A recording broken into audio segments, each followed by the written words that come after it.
Welcome to today's edition. I have a guest with me today, Olaiton Faloye, and we're going to be talking about how to really ensure that as parents we're able to listen to what's not being said and really be able to support our children through all the different phases of life. My name is Yeti Williams, and I'm a digital parenting coach. I'm founder of LagosMums, which is a community that now reaches 1.5 million visitors monthly across our several platforms. And LagosMums started out as a need for myself as a new mother from Nigeria, raising children in the digital age, wanting to achieve work-life harmony, and figuring out that I hadn't quite seen anything online that spoke to my needs. So that's how LagosMums was birthed. And over a decade later, it has grown into a global movement and global community. So with that, I am going to bring on our guest and I'm going to have her introduce herself and then we're going to get the conversation going. So welcome, Olaiton. Thank you so much, Yeti, for having me on. It is such an honor to be on your program. And, like you said, it's amazing that you meet someone for the first time and you just hit it off, so well because we have so much in common and we have similar interests, and it was just an amazing meet. So I'm glad that I'm here with you today. So I'll just introduce myself briefly. Like Katie said, I'm Olaiton Faloye, founder of All Prep Services.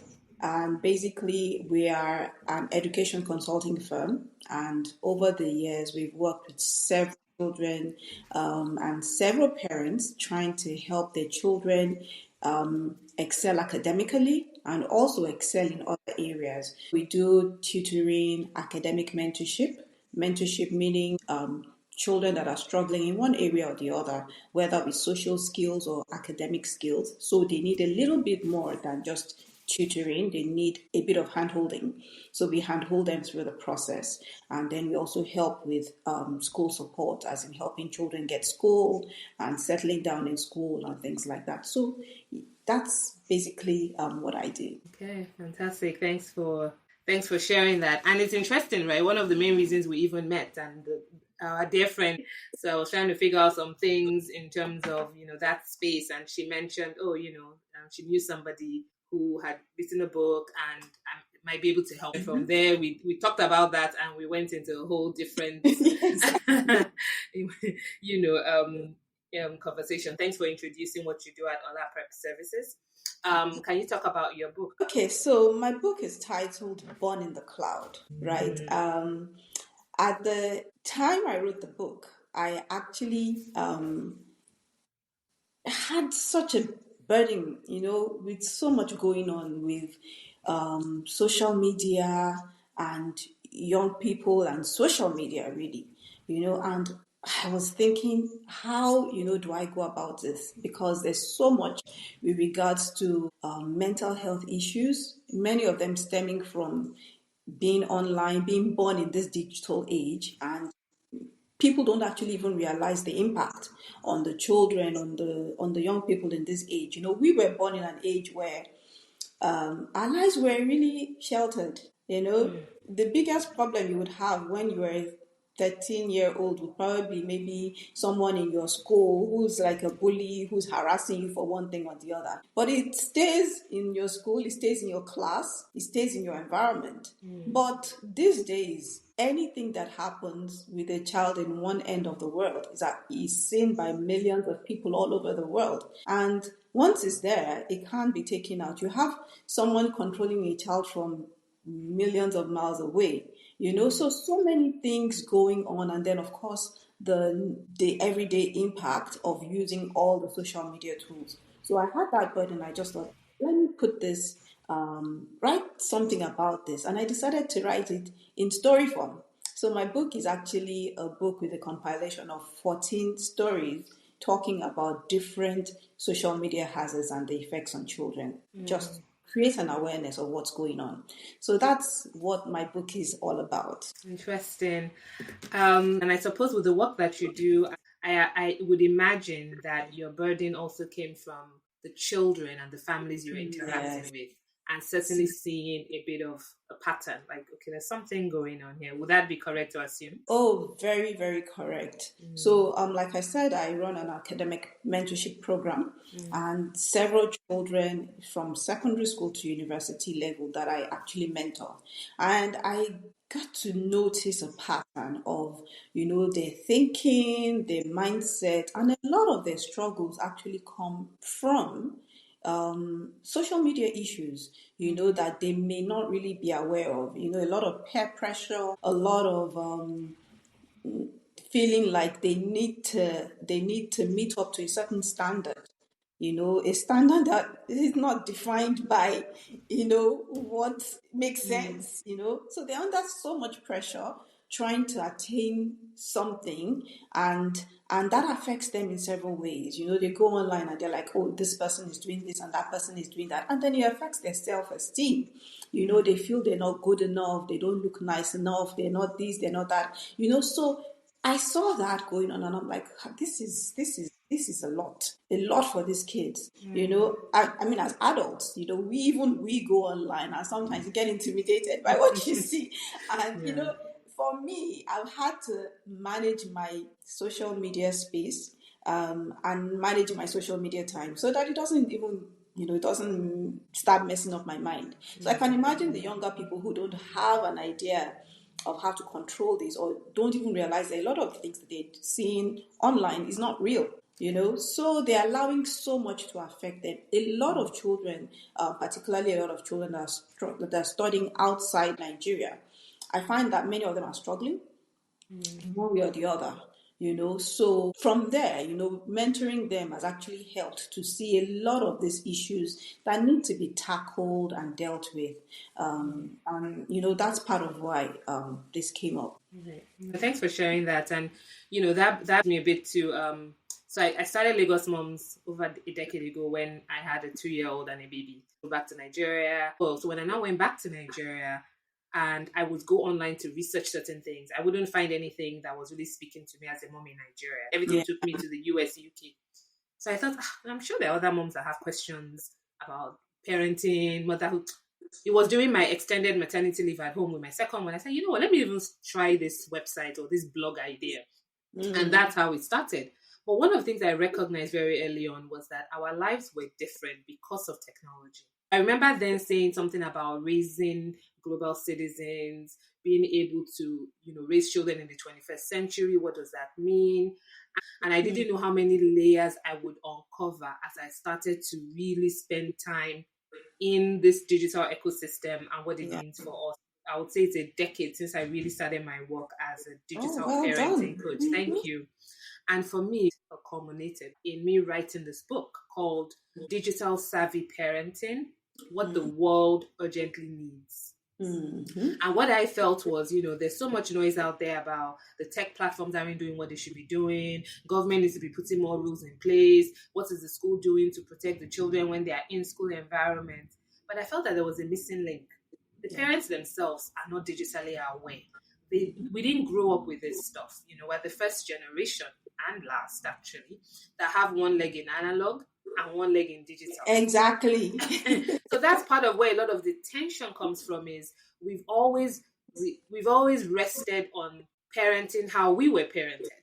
So Yeah. what happens when what your parents did, how they raised you, I started evolving into helping parents in that digital space. And I've probably spoken to thousands of parents, and there's certainly patterns. No matter where you're from, there's a Nigerian, we have our culture, we know, but it's a Yes. global challenge, right? And so if you do not take some steps before children become heavy users, it becomes more challenging. That's Yes. when sometimes you will find these teenagers, young adults who you think this is a grown man or a grown woman. Why is she so affected by what she's seeing online? But if her formative years or his formative years were built on the streets of social media, it has shaped who that person is. I totally agree with you on that. And another aspect that I've actually discovered is an issue is so for us, for a lot of parents, the way we know to support our children with handling social media issues is controls. putting controls in place. Okay, so you can't have your phone maybe during school days, or you can't be on social media during certain times and all of that. So controls are fantastic because it's the first level. But there's a lot more aside from putting controls in place. But what most people think is once I put the controls in place, then I'm fine. Not understanding the fact that there are so many other levels that need to be put in place for it to be effective. Because guess what? You have a child that you say, okay, during school days, you don't use your phone or you don't go on social media. But what happens during the time they are allowed to go on social media? What are they doing? Which platforms are they visiting? What impact are those platforms having on them? And then they also mix with other children in school and socially. So what um, is the influence that their relationship with other people have? Because the fact that you are putting those controls in place doesn't mean that other parents are putting those controls in place. And the fact that you're educating your children on certain things doesn't mean that other parents are. So there's still that angle of influence from other children or other people they're mixing with, and then understanding that it goes beyond control. A lot of parents are not on several platforms that our children are on. In fact, we don't even understand the platforms they're on, and every day new platforms are coming up. It's like they're rolling them out every second. So the minute you're trying to get a hang of maybe Snapchat, other things are coming up. And many parents, I think the best that most parents are on is TikTok, aside from regular Yeah. Instagram and Facebook that we are used to. But there's so many other platforms, and these platforms are very, very, let me not use the word dangerous, but they need to be handled with care. You're absolutely right that controls are not enough. It's just like, it's not enough to just lock your front door every day and that's all. And you believe you've told your children how to stay safe. You have to talk to them. Who do you Yes. talk to? Who do you let in? When you go outside the house, how are you staying safe there? And the difference now is that, because these children are so, in fact, they are so smart, if that's the word we want to use.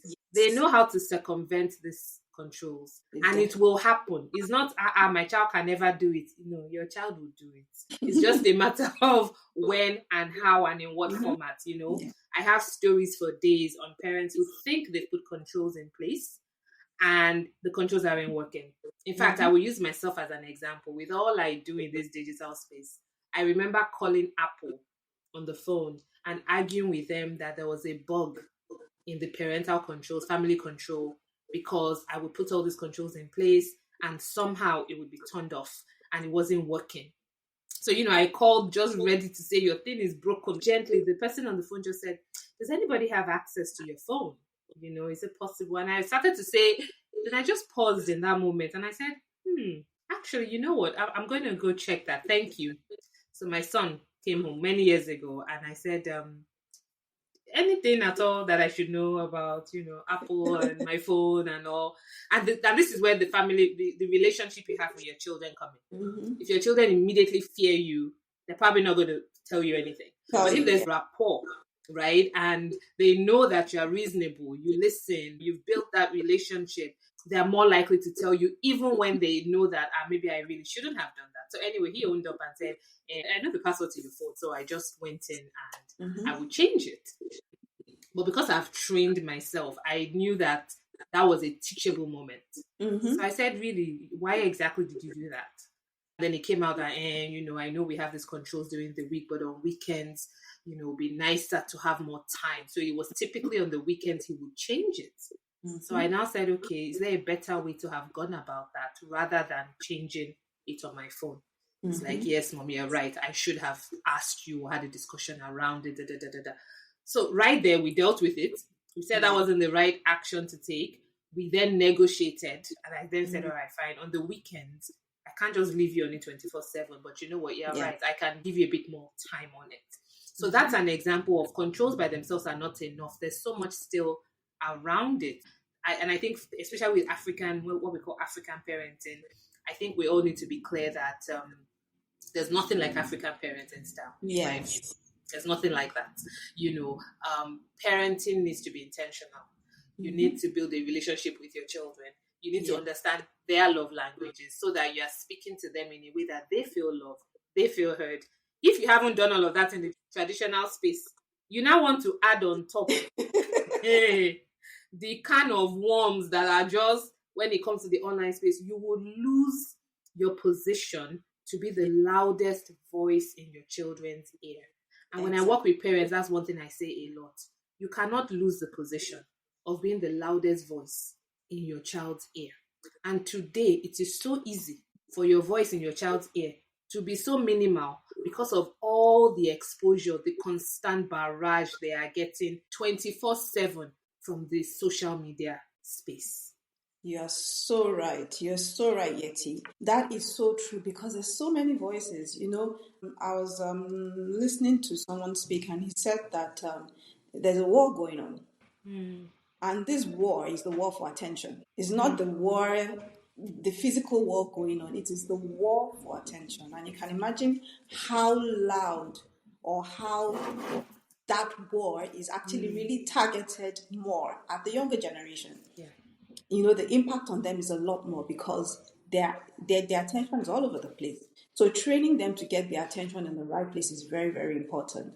And another thing that I think is really, really important is for us as parents to also model the right standard that we want or we expect of our children. Because guess what? A lot of us work on our platforms as well. Many of us work online, many of us are doing so many things online. And the tendency is that sometimes we also don't draw a line Mm, on and where to put the barriers, right. as in giving ourselves the controls. We hand out the controls to the Mm, children and then we go overboard. mm, So the times, do we have family time? yeah. Do we have time that we say, okay, I am not, after work, after this certain time, I am not going to go on my social media or any of those platforms until maybe the children go to bed or Right. something, so they can have meaningful conversations. We've gotten to a world where people are we're so linked together, but then we're so far apart. Mm, You have homes that mm, everybody's head is down on their yeah. on their devices, that you don't have enough time to actually have meaningful conversations. Yeah. So you don't even see what's going on. A lot of people, and one thing I've also seen with coaching children that are going through challenges, anxiety, depression, and things like that, as in mild depression. Mm, mm, I'm not a trained psychologist, but in terms of mild early stages, right. and seeing those traits is because many of them say, I can't talk to my mom, I can't talk to my dad, Mm, or they just won't get it, you know. mm, So, mm, and that is because we ourselves are too busy to see when those telltale signs start showing up. So, we don't know. And by the time we get into it, the typical African parent style is panic.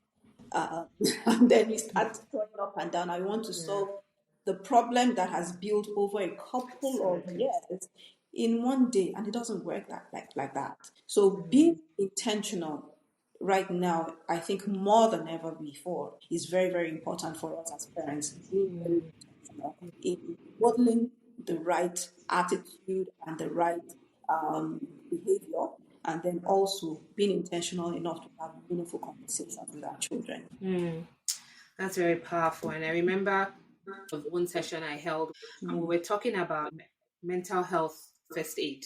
How do parents identify, like you rightly said, the initial signs that there might be something going on that's not healthy mental health? Mean there's a problem. It doesn't mean there's illness. Are they healthy? Or are there signs of illness popping up when it comes to their mental health? And if parents are not able to identify some of those things, it's very difficult to take action, either because we don't know what the signs are, like you said, or we're too busy, or whatever the situation is, or the child is retreating into their virtual. It is a lot. However, what is important is, with it being a lot, the solution is not fear. The Yeah, solution is not being avoidance. The solution is not, I can't come and kill myself. That does not work. What works is to say, all right, practically, what are the things that are in your world of influence, if you will. And for example, it is spending more time with the children. It is understanding your children so that when there are these signs that something is going on, you immediately take action. You do something about it. You don't wait until it's been years of the problem and then suddenly you're like, this thing is a problem. It is not magic. There's no magic. So I want to ask you about something that I feel like there's one thing I see quite a bit of, which is a lot of people are dating virtually, and parents are saying, my child cannot have a boyfriend or girlfriend until university. But under your nose, your child might be having a full blown virtual synthetic relationship and you don't even know. And then I want us to talk about this selfie dysmorphia, which comes from this self esteem issue. Some people have so packaged their looks online that there's a level of anxiety that I'm seeing more and more of, where children now can't meet that person in real life because the virtual picture I was giving them, that's not really who I am. Can you talk about that? In fact, I think you just hit the nail on the head, Yeti, because one of the stories that I actually have in the book is talking about this exact same scenario. A child who has to just really use all the filters, to enhance her pictures, her posts, and everything before it's posted online. And then it starts affecting her when she sees herself and she sees that she doesn't look like that picture perfect image that she's posting online, and that is happening to so many people. There are a lot of people, even adults, who can't afford to post a picture without using filters.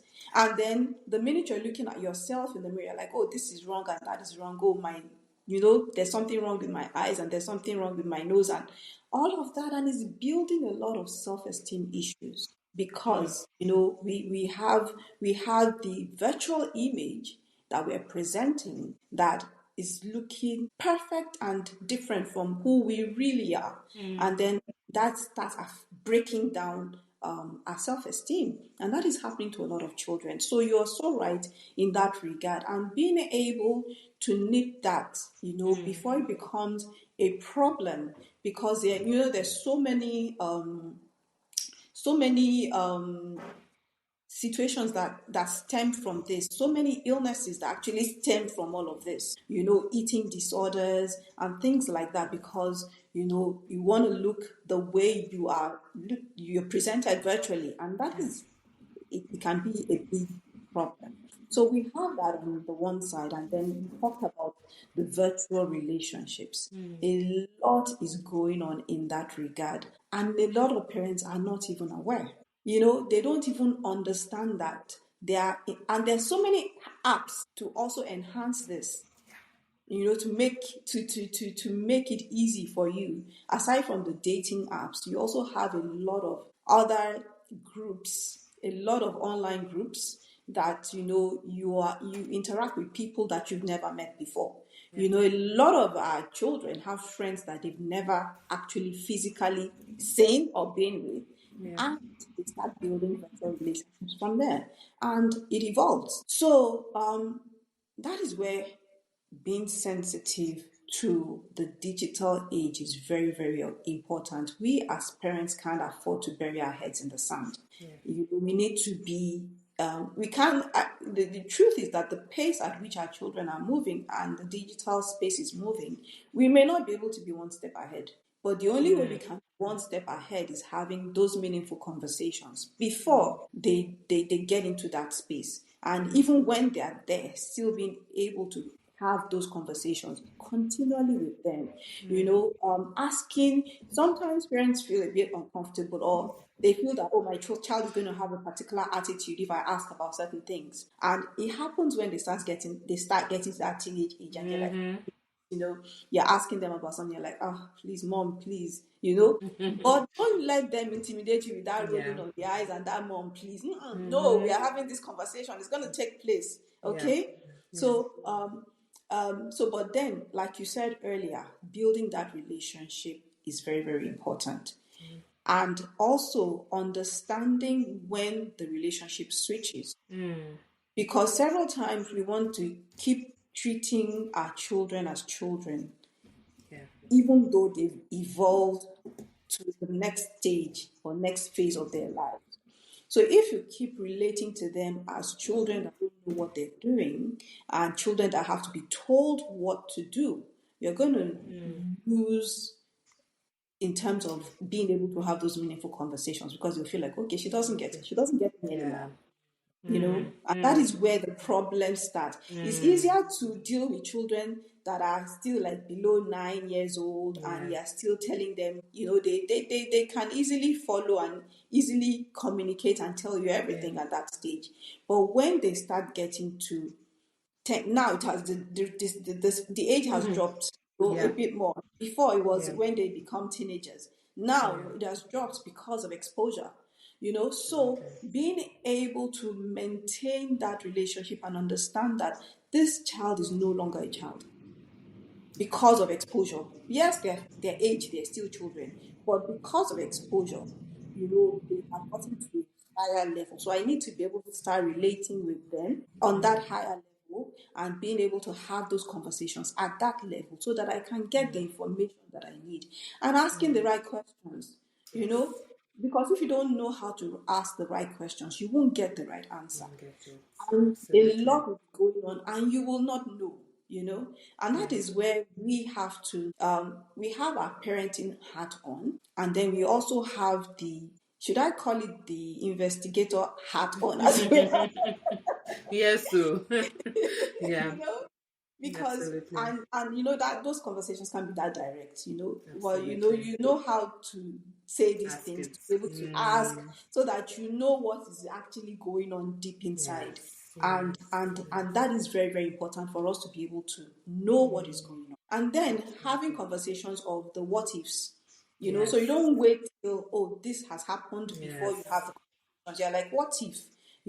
So yes, you're bringing up suggestions and conversations that lead you in a particular direction or lead the child in a particular direction, so that if they are ever in that situation, they have an Mm, idea that you actually know that those situations can happen. And then if they are absolutely. in there, how do they deal with it? So Mm, we always have to ensure that we're not just saying, no, don't do this, no, don't do mm, that. Our children are too intelligent for that, yeah, you know, and they absolutely. will pretend that they're not doing it. Meanwhile, they're fully They're doing blown it. and doing it. So being able to still be the guide Mm, mm, is very, very important. And that yeah. comes from being sensitive, being aware, Mm-hmm. and being able to communicate and ask the right questions at the right time. Absolutely. Well, so well said. So spot on everything you've said. When you're talking about that evolving role that parents play, I believe there's a place for us to be the one telling them what to do. Then it evolves into being more of like a coach, where you're coaching them, their strengths, their weaknesses, you're able to pull it out of them. And Yeah. typically, like you said, it's happening younger and younger before you could say teenage years. But now even that preteen, before their teens, there's a window where you need to start evolving a bit faster. Yeah. And then eventually, as they become adults, I feel you become consultants, like in their Yeah. life, where if you've built the right relationship, they consult you, they come to you, not because they need to, but because they want to. They want to come and discuss with you. And for me, I've broken parenting into those chunks. And so that you know which stage you're in, you know how you're applying the parenting style, and then make sure that you're checking. It's serve and return. You're serving, they're returning, you're checking. Is it working? What do I need to tweak? You Yeah. know? And I tell a lot of parents that children don't need us for content, they need us for context. Mm-hmm. There's so much information out there that I think I saw something that said the amount of information that comes out daily on the internet, we cannot consume it in a lifetime. So it's not for lack of knowledge, it is too plenty. The Yeah. issue is the context. I learned the art of Socratic questioning. So there's a way of asking questions that elicit responses, whether it's body language. And you have to learn all of these things. How do they respond? Are they saying one thing, but their eyes are darting somewhere else? Their body is doing something else. And sometimes parents lose this moment because they are on their phone. Yeah. So distracted parenting is one of the worst things that has landed in the mix of all of this. Is you yourself are distracted as a parent. So if a child's body language has shifted, you didn't pick it up because you are on your own devices. You are better off saying, all right, you know what? If I sit down and do an audit, I feel like in this area I might not know as much as I need to know. And because of this same knowledge and expertise we have out there, there is somebody out there that can coach you, that can train you, that can work with you to help you skill up in that area.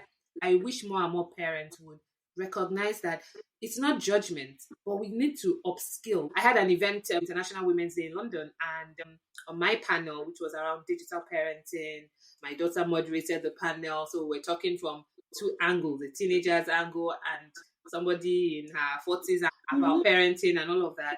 And somebody asked a question that what would I say is one golden rule in terms of screen time usage? And I said I have two golden rules. The first one is morning. Your children should not be using their phones first thing in the morning. That's almost like giving your child sugar loaded donuts as breakfast. Nobody Yeah. would do that. I said the second golden rule is during dinner time or meal times, make it screen free. Everybody has to eat, right? So use that as a time to say when the family is together eating. What do you Yes. think about that in terms of having more intentional screen free time as families? Honestly, it's priceless. It is so, so important. You're so right about that. Another challenge that is becoming, that is very prevalent right now is the fact that for a lot of Nigerian parents, after a certain stage, their children are either in boarding school or they're in school outside of Nigeria. Yes.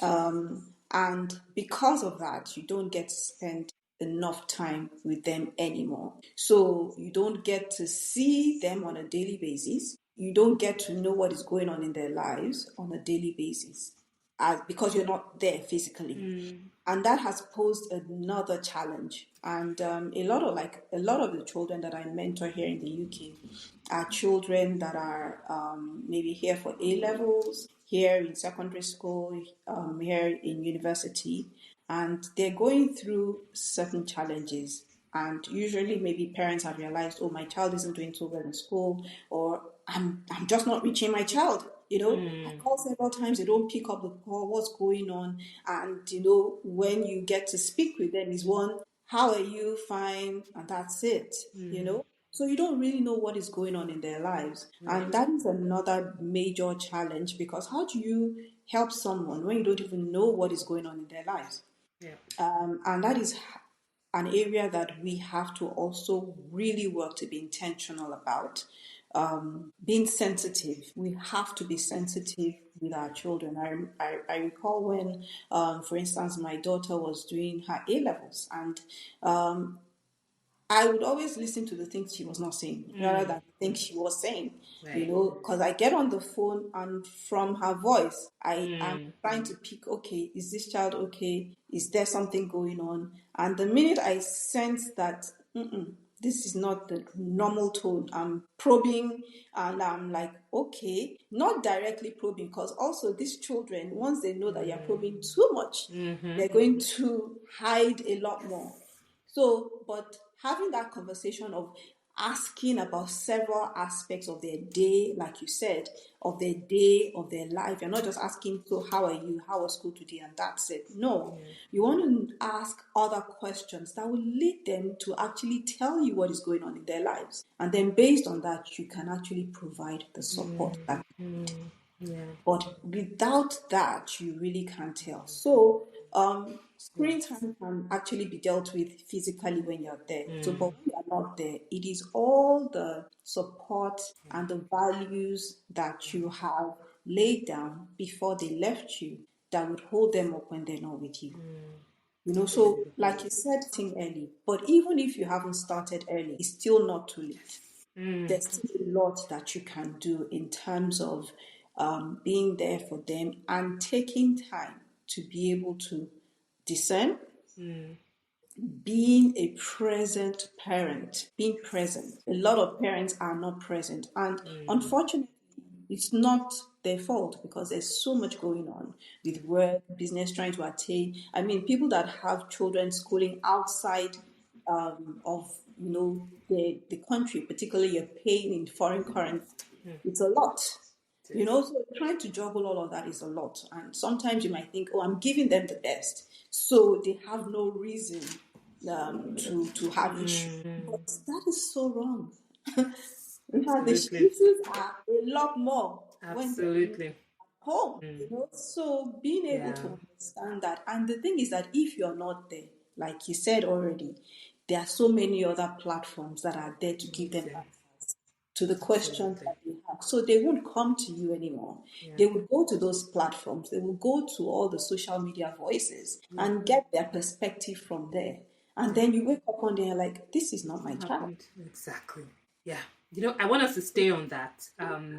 About that, exposure and what happens when children go abroad and everything. And in fact, to that thing you said of when parents are, like you said, they're doing everything to provide for these children abroad.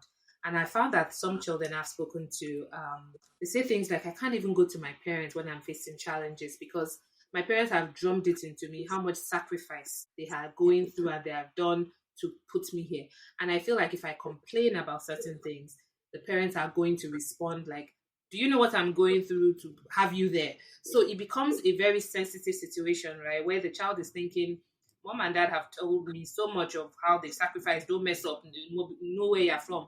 All of those things. So there's so much. Yeah. So if a child is facing challenges in school, sometimes those children tell me they can't tell their parents because their parents are going to say, well, just whatever it is. So how would you help parents navigate that where a parent has put a child in a school far away from home that they believe is the best they could do. Mm-hmm. Now, for whatever reason, that school might not be meeting the needs, and that child speaks out one time or two times. Sometimes the parents, because of their fear of wait, where do I even want to start from? I think sometimes that conditions parents' responses because they don't want to deal with the fact that this might mean that we need to change schools, change location. Can you talk a bit about that? You know, that point is really, really fantastic and very, very valid. And I have experienced that with a lot of, with some parents I've worked with, where their children are not thriving in a particular school, but they're thinking, I've spent £40,000, a term for so many terms, and how can this child say he's not thriving or he's not doing well in this school? As in, he has to work, he must work by force. You Mm, understand? So we want to make something work that is not working. And at the end of the day, who suffers the most is the child. Because that child is going through a lot in terms of being able to meet up, is struggling because is not integrated well into that environment. Somehow academically, things are just not the way it should be, and the child starts struggling, and yeah. they actually end up hiding a lot of information from their children. In fact, it's so bad because, that in university a lot of children are having, they're not doing well in school and their parents don't even know, they're failing and their parents don't know, because based on the law you have the privacy law, so you don't get to see the results except when the child shows you, Yeah. or you insist on seeing, their portals and all of that. So, but what I'm saying is that it is so prevalent, and we now, I'm talking about us as Nigerians and Africans. We have this thing of what will people say Mm, if I've taken my child to a school in America or in the UK, the child isn't doing well, and mm, the best option is bring this child home. yeah. And maybe this child needs a bit more time, with you to Yeah. be able to get themselves together and be able to go back. But Mm, we're too busy thinking, oh, what will people think? mm, How would this child feel being brought back to Nigeria? And some of those things can actually really affect the child more and make the situation worse if we mm, don't take immediate steps. That may not always be the solution, right. because there's no one size fits all Mm, solution to this situation. Is understanding each one. And when I'm consulting with parents, I always want to say, look, first of all, you don't take drastic actions. You first have to understand what the root cause of this problem is. Is it the school? Is it the child that has issues with the school or the environment? yeah. Is it me as a parent, and in terms of the expectations that I am loading on this child? Mm, One thing I always tell my children is, look, regardless of what you do, it doesn't matter. So come and tell me. I'm yeah. not, as in, it's not the end of the world. Absolutely. So we need to let our children know that yes, expectations are high. Yes, I mean, we're Nigerian African parents, we have a lot of expectations with Absolutely. regard to what we have invested, and we want to get the returns because we want to see our children excel. Yeah. But then the way we pass on the information on these expectations need to be managed, because these children are not caught, at their generation is not cut from the same cloth that we are cut Absolutely. from. The way our parents raised us. I mean, they tell you so many things. Doesn't You Phase you. just go with You the just flow, roll on. Just move on. but it's not the same with them, because our lives were sheltered. We don't know Yeah. how things are done everywhere. We just know that Absolutely. this is my mother, this is my father, this is what they are telling me. You better just Finish. you deal with it and you conform. Period. But it doesn't work like that with them. And we need to be able to understand that in communicating our expectations, we have to do it in a way that the children understand that they're loved. Yes. They can still come back to you when they have challenges, and they don't see their challenges as a failure that will make you disappointed in them. That is what drives a lot of children away, and they're not able to communicate this thing. Yeah. Wow. Wow. So powerful. But I think there's something you just said, and I think this is probably where we'll be looking to wrap up around the children in universities. A lot of children are struggling. When your child is entering university, you don't want to be what I call monitoring spirits by then. You know, Exactly. so if there's still a lot of hand holding, and I've talked to some parents who are like, if their child is going to university abroad, they have to move with the child. And I'm thinking, what is happening if by university stage you are still feeling that you need to physically move with the child? Then that means maybe that child is not ready, the child hasn't been prepared. Maybe going abroad is not for that child then. In high school or secondary school, your reports will be shared. Any issue, house parents will tell your parents, class teacher will tell your parents. In unis, it's so different that if a child is not ready, equipped, doesn't have the relationship, is fearful, is losing hope, depression starts to creep in. They are far away in uni where there's no open day, there's no parent teacher conference. I believe in something called the parenting vision board for each child. Who is my child? What are their characteristics? What are their gifts and talents? Who am I raising as an adult? Then how do I work backwards to prepare that so that when we are releasing them to the world, by God's grace, we've done everything we can.